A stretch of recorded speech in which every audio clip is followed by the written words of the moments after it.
মাঠের ভিতরে আগাছা জন্মাবে এবং ফ্যাসিস্টরা আমাদের বাংলাদেশকে কলুষিত করবে। নুরুর মতো লোককে অপমান করেছে, আমার ভোট কেন্দ্রে ওরা দখল করবে, ওদেরকে উৎখাত করতে হবে, বঙ্গোপসাগরে ওদেরকে নিক্ষেপ করতে হবে, বাংলাদেশকে স্বাধীন বাংলাদেশ ঘোষণা করতে হবে। সৈয়দ মোহাম্মদ রেজাউল করিম পীর সাহেব চরমনাই।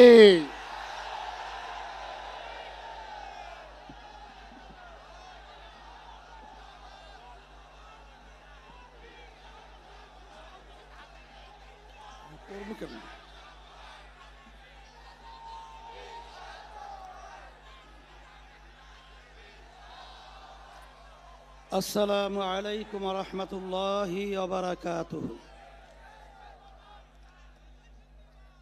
বিসমিল্লাহির রহমানির রহিম। নাহমাদুহু ওয়া নুসাল্লি আলা রাসূলিহিল কারীম, আম্মা বাদ। فأعوذ بالله من الشيطان الرجيم. بسم الله الرحمن الرحيم. ظهر الفساد في البر والبحر بما كسبت أيدي الناس. صدق الله العلي العظيم. সবাই দুরূদ শরীফ পড়ি। আল্লাহুম্মা সাল্লি আলা সাইয়্যিদিনা নাবিয়িনা ওয়া শাফিঈনা ওয়া হাবিবিনা ওয়া মাওলানা মুহাম্মদ সাল্লাল্লাহু আলাইহি ওয়া আলা আলিহি ওয়া আসহাবিহি ওয়া বারাক ওয়া সাল্লাম। আজকের এই সমাবেশ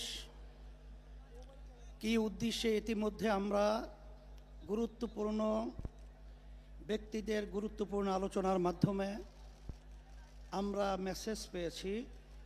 সামনে বাংলাদেশকে এই লক্ষ্যে আমরা গঠন করার দায়িত্ব পালন করব ইনশাআল্লাহ। সংস্কার, বিচার ও পিআর পদ্ধতিতে জাতীয় নির্বাচন আয়োজনের দাবিতে এবং দেশ ও ইসলাম বিরোধী সকল ষড়যন্ত্র ও চক্রান্তের প্রতিবাদে আয়োজিত ইসলামী আন্দোলন বাংলাদেশের আজকের এই মহাসমাবেশে উপস্থিত বিভিন্ন রাজনৈতিক দলের নেতৃবৃন্দ, ওলামায়ে কেরাম, সাংবাদিক বন্ধুগণ, শিক্ষাবিদ, বুদ্ধিজীবী ও প্রিয় দেশবাসী, সবাইকে আন্তরিক শুভেচ্ছা ও কৃতজ্ঞতা জানাচ্ছি। শুরুতেই জুলাই অভ্যুত্থানে জীবন উৎসর্গকারী বীর যোদ্ধাদের স্মরণ করছি। তাদের শোকাহত পরিজনের প্রতি সমবেদনা জ্ঞাপন করছি। আহত ও ক্ষতিগ্রস্ত সকলের প্রতি সম্মান ও কৃতজ্ঞতা জানাচ্ছি। 1957 সাল থেকে শুরু করে 1947 ও 1971-এর সকল যোদ্ধাদের প্রতি শ্রদ্ধা ও সম্মান প্রদর্শন করছি। ভাইরা আমার, দুর্নীতি, দুঃশাসন মুক্ত, সমৃদ্ধ ও উন্নত রাষ্ট্র নির্মাণের জন্যে এ দেশের মানুষ শত শত বছর ধরে আত্মত্যাগ করে যাচ্ছে। সুশাসন প্রতিষ্ঠার জন্যে রক্তের নজরানা পেশ করে যাচ্ছে। তারই ধারাবাহিকতায় 24 জুলাই, আগস্টে ও আরেকটি গণ অভ্যুত্থান হয়েছে। আমাদের অতীতের আত্মত্যাগ বিফলে গেছে ভুল নীতি এবং অসুস্থ রাজনীতির কারণে। সুতরাং জুলাই অভ্যুত্থানকেও আমরা অতীতের মতো ব্যর্থ হতে দিতে পারি না। আবু সাঈদ ও মুগ্ধরা আমাদের স্মৃতিতে অম্লান হয়ে আছে। আহতরা এখনো ক্ষত বয়ে বেড়াচ্ছে। তাই প্রয়োজনীয় রাষ্ট্র সংস্কার এখনই করতে হবে। পতিত স্বৈরতন্ত্রের সাথে জড়িতদের বিচার করতে হবে। আরেকটা কথা স্পষ্ট ভাষায় বলে দিতে চাই, পিআর পদ্ধতিতে নির্বাচন আয়োজন করার কোনো বিকল্প নাই। আজকের এই জনসমুদ্র পিআর পদ্ধতি নির্বাচনের পক্ষের জনসমুদ্র। সংগ্রামী দেশবাসী, 1972 সালে রচিত সংবিধান ছিল দেশের মানুষের বোধবিশ্বাস ও গণ আকাঙ্ক্ষার বিরোধী। সেই সংবিধান রচয়িতাদের স্বাধীন বাংলাদেশের সংবিধান রচনা করার ম্যান্ডেটই ছিল না। তারা ভিন দেশের সংবিধান অনুসরণ করেছিল, বা করেছিলেন, ফলে যা হওয়ার তাই হয়েছে। কোনো ক্ষেত্রেই কাঙ্ক্ষিত সমৃদ্ধ ও উন্নতি হয় নাই। রাজনৈতিক সংস্কৃতি কলুষিত হয়েছে। সবচেয়ে ভয়াবহ ব্যাপার হলো সংবিধান মেনেই স্বৈরাচার তৈরি হয়েছে। এজন্যই আমরা সংস্কারের প্রশ্নে অটল, অবিচল ও আপোষহীন অবস্থান নিয়েছি। ভাইরা আমার, জুলাই অভ্যুত্থানের প্রধান লক্ষ্য ছিল দেশকে স্বৈরাচারের হাত থেকে রক্ষা করা, 54 বছরের জমা হওয়া জঞ্জাল দূর করা। অভ্যুত্থানের পরে সংস্কার কমিশন গঠন করা হয়েছে। আমরা মতামত দিয়েছি। এখন সংস্কার নিয়ে দ্বিতীয় দফা আলোচনা চলছে। আমরা লক্ষ্য করছি মৌলিক সংস্কারে কেউ কেউ গড়িমসি করছেন। এটা জুলাইয়ের সাথে বিশ্বাসঘাতকতা। স্বৈরাচার তৈরির রাস্তা খোলা রাখা যাবে না। সংস্কার না করে নির্বাচন আয়োজন করে দেশকে আবারও আগের অবস্থায় নিয়ে যাওয়া যাবে না। রাষ্ট্রের মূলনীতি সহ সংসদের উভয় কক্ষে পিআর পদ্ধতি নির্বাচনের মতো বিষয় ঐকমত্য না হলে গণভোটের আয়োজন করতে হবে। ভাইরা আমার, পতিত ফ্যাসিস্ট জুলুমের রাষ্ট্র তৈরি করেছিল, হাজার হাজার মানুষকে গুম ও খুন করেছে, বিলিয়ন বিলিয়ন টাকা দেশ থেকে চুরি করে নিয়ে গেছে, লাখো মানুষকে কারাবন্দী করেছে, চাঁদাবাজি করে মানুষের জীবনকে অতিষ্ঠ করেছে, আর 24 জুলাই তো প্রকাশ্যে গণহত্যা করেছে। ফলে তাদের কোনো ক্ষমা নাই। যারা সরাসরি ফৌজদারি অপরাধের সাথে জড়িত ছিল তাদের বিচার করতে হবে। যারা অপরাধে সহায়তা করেছে তাদেরও বিচার করতে হবে। বিচারের ক্ষেত্রে কিছুটা অগ্রগতি হলেও পতিত সরকারের অধিকাংশ মন্ত্রী, এমপি এবং নেতারা এখনো জেলের বাইরে। অনেকেই দেশের বাইরে থেকে উস্কানি দিয়ে যাচ্ছে। আজকের এই মহাসমাবেশ থেকে ঘোষণা করছি, অবিলম্বে ফ্যাসিবাদীর সাথে জড়িত সকলকে শাস্তির আওতায় আনতে হবে। আরেকটা কথা বলি, সুপ্রিম কোর্টে বিচারপতি নিয়োগ নিয়ে অতীতের মতোই বাতাসে নানা রকম কথা ভাসছে। আমরা আমাদের চোখ কান খোলা রেখেছি। যোগ্যদের বাদ দিয়ে যদি তথাকথিত শপথবদ্ধ রাজনীতিবিদদের নিয়োগ দেওয়া হয়, তা কারো জন্যই সুকুমার হবে না। প্রিয় দেশবাসী, দেশের সকল মানুষের ভোটের দাম সমান। কারো ভোট যাতে অবমূল্যায়ন না হয় সেই ব্যবস্থা করতে হবে। তাই আগামী নির্বাচনে সংসদের উভয় কক্ষে অবশ্যই পিআর পদ্ধতিতে নির্বাচন দিতে হবে। যে যার যত শতাংশ ভোট পাবে সংসদে তাদের সেই অনুপাতি আসন থাকবে। এই পদ্ধতিতে রাষ্ট্র পরিচালনায় সকলের মতের প্রতিফলন ঘটবে। কোনো দল জালেম হওয়ার সুযোগ পাবে না। এটা জিনজির দাবি, এটা এখন জনগণের দাবি, দেশের অধিকাংশ রাজনৈতিক দলের দাবি, সকল ধর্মের মানুষের দাবি। আজকের এই মঞ্চ এটা আবারও প্রমাণ করেছে। ভাইরা আমার, আমরা বারবার রক্ত দিয়েছি কিন্তু সফলতা পাই নাই। কারণ আমরা প্রতিবারই নেতা ও নীতি বাছাই করতে ভুল করেছি। আমরা 54 বছরে অনেক দলকে দেশ শাসন করতে দেখেছি, কিন্তু ইসলামকে এখনো ক্ষমতায় নিতে পারি নাই। এবার ইসলামপন্থীদের ঐক্যের ব্যাপারে গণপ্রত্যাশা তৈরি হয়েছে। আমি শুরু থেকে ইসলামপন্থী সকল ভোট এক বাক্সে আনার কথা বলে আসছি। আগামী নির্বাচনে শুধু ইসলামী দলই শুধু নয়, বরং দেশপ্রেমিক আরও অনেক রাজনৈতিক দলও এক বাক্সে নীতিতে আসতে পারে ইনশাআল্লাহ। যদি আমরা একত্রে নির্বাচন করতে পারি, যদি কার্যকর ঐক্য গড়ে তুলতে পারি, তাহলে বাংলাদেশে ইসলামপন্থীরাই হবে প্রধান রাজনৈতিক শক্তি। রাষ্ট্র পরিচালনার দায়িত্ব আমাদের হাতেই আসবে ইনশাআল্লাহ। প্রিয় দেশবাসী, অন্তর্বর্তীকালীন সরকার জুলাই অভ্যুত্থানের ফসল। এত জনসমর্থন নিয়ে আর কোনো সরকার দায়িত্ব গ্রহণ করে নাই। আমরা নিঃস্বার্থভাবে এই সরকারের পাশে দাঁড়িয়েছি। সরকারকে বলবো, সংস্কার, বিচার ও সুষ্ঠু নির্বাচনের যে অঙ্গীকার নিয়ে আপনারা দায়িত্ব নিয়েছেন, সেই দায়িত্ব পালনে অবিচল থাকুন। কারো দ্বারা প্রভাবিত হয়ে লক্ষ্য থেকে বিচ্যুত হবেন না। নিরপেক্ষ থেকে দায়িত্ব পালন করুন। আমরা আপনাদের পাশে ছিলাম, আছি এবং থাকবো ইনশাআল্লাহ। প্রিয় ভাইরা আমার, আইন শৃঙ্খলা পরিস্থিতি, রাজনৈতিক চরিত্র, চাঁদাবাজির ক্ষেত্রে অবস্থার এখনো কোনো পরিবর্তন হয় নাই। একটি দলের বিরুদ্ধে অভিযোগ উঠেছে, কারো নাম ধরে সমালোচনা করতে চাই না, তবে পুরনো রাজনৈতিক অপসংস্কৃতি জিয়ে রাখার চেষ্টা সহ্য করা হবে না। রাজনীতির নামে সন্ত্রাস, চাঁদাবাজিকে অবশ্যই প্রতিহত করতে হবে ইনশাআল্লাহ।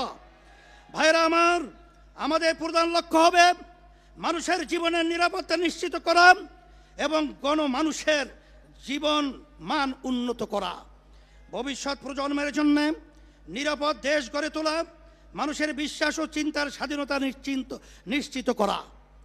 আমরা একটি সমৃদ্ধ বাংলাদেশ নির্মাণ করতে চাই। কৃষক ও শ্রমিক ভাইদের উদ্দেশ্যে আমি বলতে চাই, অতীতে কেউ আপনাদের স্বার্থ রক্ষা করে নাই, আপনাদের শ্রম ঘামের প্রকৃত মূল্য কেউ দেয় নাই। ইসলামী শক্তি ক্ষমতা এলে আপনাদের স্বার্থ নিশ্চিত করা হবে ইনশাআল্লাহ। ব্যবসায়ী ভাইদের উদ্দেশ্যে বলতে চাই, আপনাদেরকে পদে পদে চাঁদা দিতে হয়, প্রশাসনিক হয়রানির শিকার হতে হয়, বিদ্যুৎ জ্বালানি নিয়ে ভোগান্তির শিকার হতে হয়, ঋণ পাওয়া নিয়ে ব্যতিব্যস্ত হতে হয়। ইনশাআল্লাহ আমরা রাষ্ট্র পরিচালনার দায়িত্ব পেলে আগামী বাংলাদেশ হবে ব্যবসা বান্ধব বাংলাদেশ। জেনজীব তরুণদেরকে বলি, তোমরা আমাদের ভবিষ্যৎ, তোমাদের সম্ভাবনা কিসের জন্য আমরা ওয়াদাবদ্ধ। আমি আমার প্রিয় তরুণ যুবকদের আশ্বস্ত করতে চাই, আগামী বাংলাদেশে তোমরাই হবে মূল শক্তি। ইসলামী আন্দোলন বাংলাদেশ তার ব্যবস্থা করবে ইনশাআল্লাহ। তোমাদের জীবনের প্রথম ভোট হোক সত্যের পক্ষে, কল্যাণের পক্ষে, ইসলামের বাক্সে। যদি তোমরা এটা করতে পারো, এদেশকে আমরা গড়ে তুলবই ইনশাআল্লাহ। আমাদেরকে কেউ দমাতে পারবে না ইনশাআল্লাহ।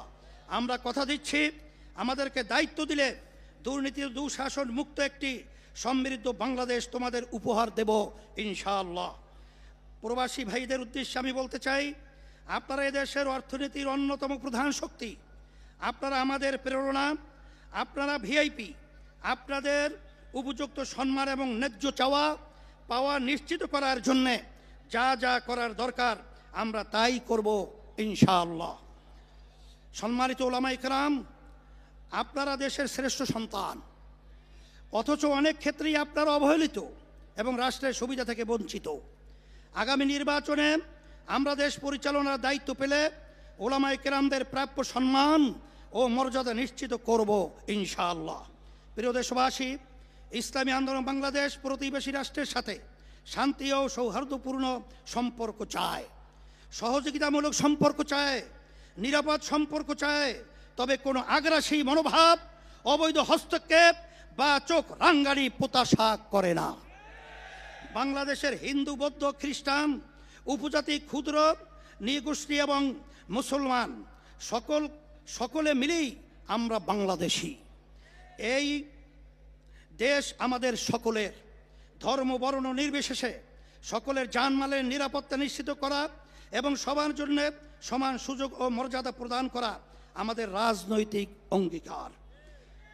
আমার মা বোনদের উদ্দেশ্যে বলতে চাই, নারীরা আমাদের জনশক্তির অর্ধেক।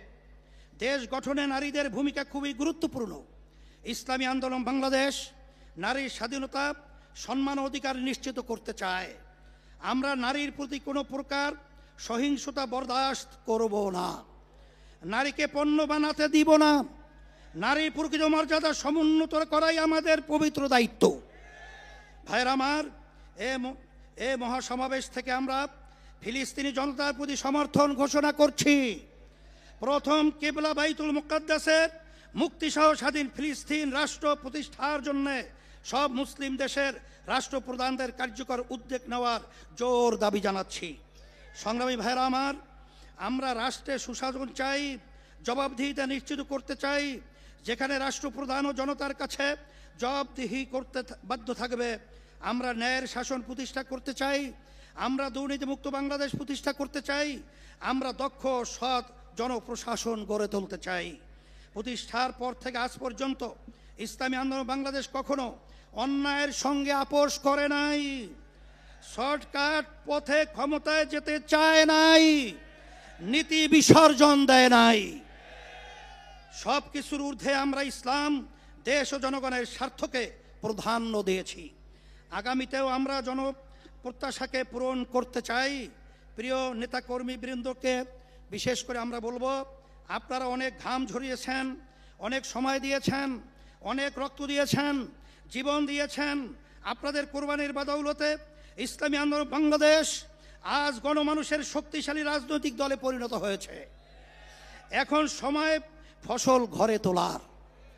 সুতরাং মহাসমাবেশ থেকে ফিরে গিয়ে কমিটিগুলোকে আরো সক্রিয় করুন, গ্রাম মহল্লা ভোট কেন্দ্র ভিত্তিক কমিটি গঠন করুন, সকল ভোটারের কাছে গিয়ে দাওয়াত দিন, তাদের সামনে ইসলামের সৌন্দর্য শ্রেষ্ঠত্ব তুলে ধরুন, সকল ধর্মমত পথ ও মাসলাকের সাথে সম্পর্ক উন্নয়ন করুন, সকল পেশাজীবীদের সাথে সম্পর্ক ঘনিষ্ঠ করুন। প্রিয় দেশবাসী, আগামী বাংলাদেশ ইসলামের বাংলাদেশ, আগামী বাংলাদেশ দেশপ্রেমিকদের বাংলাদেশ, এই লক্ষ্য অর্জনের সকলকে সর্বোচ্চ শক্তি নিয়োগ করার আহ্বান জানাচ্ছি। আসুন সকলে মিলে আমাদের স্বপ্ন পূরণে একযোগে কাজ করি। আজকের মহাসমাবেশে আসার জন্যে সবাইকে আবারও ধন্যবাদ ও কৃতজ্ঞতা জানাচ্ছি। ইসলামী আন্দোলন বাংলাদেশের সকল নেতাকর্মীকে শুকরিয়া জানাচ্ছি। আপনারা যেন পরিশ্রম করেছেন, তার প্রতিদান একমাত্র আল্লাহই প্রদান করবেন ইনশাআল্লাহ। সারা দেশ থেকে যারা এসেছেন, সহযোগিতা করেছেন, প্রচার করেছেন এবং বুদ্ধি পরামর্শ দিয়েছেন, তাদের সবার জন্য অন্তর থেকে বলছি জাযাকুমুল্লাহ খায়রান। আল্লাহ আপনাদের প্রতিদান দিবেন। প্রশাসনের ভাইদের শুকরিয়া জানাই, সাংবাদিক বন্ধুদের শুকরিয়া জানাই, আরও যারা যেভাবে সহায়তা করেছেন তাদের সবার জন্য আল্লাহর কাছে দোয়া করি। আল্লাহ হাফেজ। ইসলামী আন্দোলন বাংলাদেশ এমন একটা অবস্থান আপনাদেরকে মেসেজ দিয়েছে, 5ই আগস্টের পরে এখন ইসলামের পক্ষে যে ক্ষেত্র তৈরি হয়েছে, এই ক্ষেত্রে যদি আমরা মাঠে ময়দানে সোচ্চার না থাকি, তাইলে এই দেশের ভিতরে আল্লাহ হাফেজ।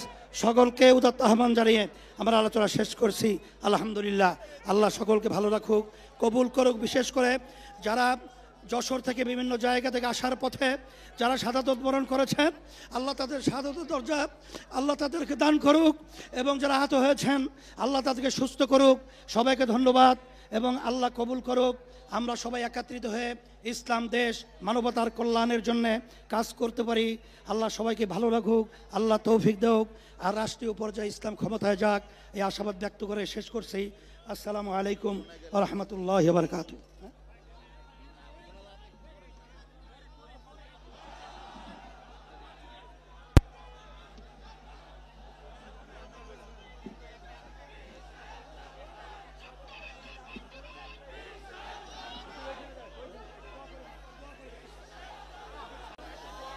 আচ্ছা, সবাইকে এখন দোয়া করি। আল্লাহুম্মা আমিন।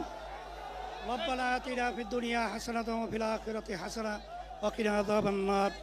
আল্লাহ আমাদের দেশকে আপনি রক্ষা করেন, আল্লাহ ইসলামকে আপনি রক্ষা করেন, আল্লাহ মানবতার কল্যাণকে আপনি প্রতিষ্ঠিত করেন, সর্বদিক থেকে আপনি আমাদেরকে হেফাজত করেন। আল্লাহ সব আপনাদের সুপর্দ করলাম। দয়াময় করে সমাবেশকে ইসলামদের মানবতার কল্যাণের জন্য আপনি কবুল করে নেন। আমাদের সবাইকে ঐক্যবদ্ধ হয়ে আল্লাহ ইসলাম প্রেমিক যারা রয়েছেন, দেশপ্রেমিক যারা রয়েছেন, তাদেরকে নিয়ে একত্রিত হয়ে আমরা দেশের কল্যাণে কাজ করতে পারি। আর বিশেষ করে যারা ক্ষমতা প্রেমিক রয়েছেন, আল্লাহ আমরা সবাই একত্রিত হয়ে ক্ষমতা প্রেমিকদেরকে এই দেশ থেকে যেন উৎখাত করতে পারি, আমাদেরকে তৌফিক দান করেন। বিরহমাতিকা ইয়া আরহামার রাহিমিন।